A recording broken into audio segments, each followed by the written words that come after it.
the irony of the situation, Tavis. Every other group that benefits from affirmative action, African Americans, Latinos, Asian Americans, Native Americans, they all vote consistently in favor of affirmative action. The only group that directly benefits, that doesn't tend to vote for affirmative action, has been white women. Even if we could, by some miracle, roll out the Founding Fathers, say once a year, to consult them about some of the pressing issues of the day. Let's say, what do you have to say about the constitutionality of ban on stem cell research? What do you have to say about privacy and the internet? What do you have to say about the financing of public education? What do you have to say about ownership of embryos? We wouldn't think that's a logical thing to do. We wouldn't think it's a sensible thing to do. And we certainly wouldn't think that it's any kind of protection against arbitrariness on the part of the interpreter. We just wouldn't do it. People are valued based on what they do, what their accomplishments are, that people are all to be given equal opportunity. There's no compelling evidence that the Founding Fathers themselves believed in originalism. So if you're an originalist taking up an originalist position, you're in a bit of a bind because the people that you're holding up didn't even themselves think that they should be held up throughout all time. To the extent that Michelle Obama's story is framed as playing by the rules, without acknowledging that some of the rules that she played by were made possible by affirmative action, undermines, in fact, the utility of affirmative action. So Michelle's story is a story that can be told by millions of Americans of color and millions of women. It's about policies that created opportunities for people who were prepared and qualified. Well, when the best example of that can't actually say, and therefore this is why we need to support anti-discrimination, why we need to advance these programs, why we need to protect them, then you've undermined the very policies that made possible what you saw on television. The very fact that we are debating whether race is over just because someone who happens to be the president is black tells us that race is not over.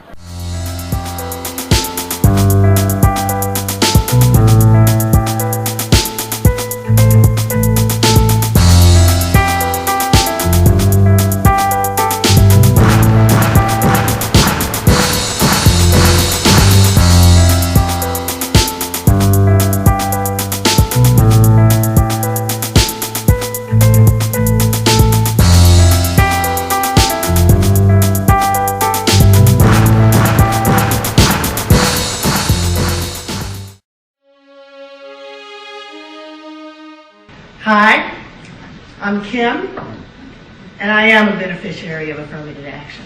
So I submit that people of goodwill should recoil from the bait and switch tactics. They should recoil from any kind of argument that frames this solely in terms of racial preference and solely in terms of one group. I would submit to you that the proposal to eliminate affirmative action repudiates King's call that day standing in front of the statue of Abe Lincoln to make good on its promises of fairness, freedom, and equality. It substitutes that soaring oratory for a simple three-monkey solution to our problems.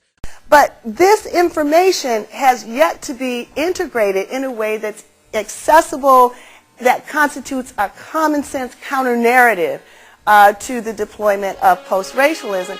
And one of the reasons why there is such a blockade, I want to say, around this information is even people who support race-based intervention still hold the same idea that these are preferences. Not all frames are created equal. They're blue chip frames. America is a free society. In a free society, hard work pays off and people get what they deserve. Those are meta frames. They kind of keep on giving. It was a frame that linked up preachers and lawyers to sanitation workers and maids. It linked up people from the north, people from the south, whites, non-whites, people along the same frame. That is, that there was something deeply amiss about American society, that it was not natural, and that interventions to change these outcomes, disparities, discrimination, were not only not against the American value, but they were the quintessential embodiment of American values.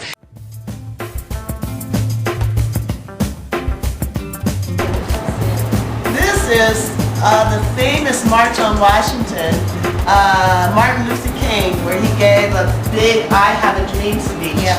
Then they went to President Kennedy's office to talk about the civil rights movement. So these are the leaders of the civil rights movement. There are no women here. So it's as though racism has nothing to do with women.